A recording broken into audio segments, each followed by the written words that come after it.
ገብርኤል ይቅደምላችሁ ከፊት እኛ እንከተላለን እሱ ይቅደምልን ወተን በሰላም እንድንገባ ገብርኤል ይቅደምልን ተኝተን እንድንነሳ ገብርኤል ይቁምልን እኔ ከፊት ሄዳለሁ እናቶቼ ባለማወቅ ገብርኤል ይከተላችሁ እንዳትሉሽ ገብርኤል ይቅደምላችሁ እሱ ነው መቅደም ያለበት የጠላት እንቅፋት እንዳያገኘን እሱ ይቅደምልን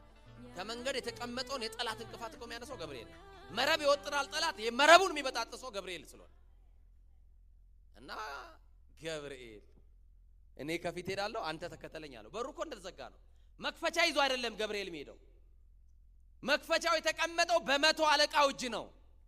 በወታደሮቹ አለቃ እጅ የተቀመጠ ነው ገብርኤል ጋር የሌለማ ምን መክፈቻ አለ ሁሉን የሚከፍት ቁልፍ አለው ይከፍታል አይከፍትም ከማተልኮ ማናዞት ስለመጣ ማልኮት ስለመጣ በሩ ጋር ሲጠጋ በሩ ራሱ ይከፈታል በሩ ጋር ሲጠጋ በሩ ይከፈታል ሁለት በሮችን አሳለፈው የተዘጋው የናንተ ሁለት በር ይሁን የጤናና የሰላም በር እሱን ይክፈትላችሁ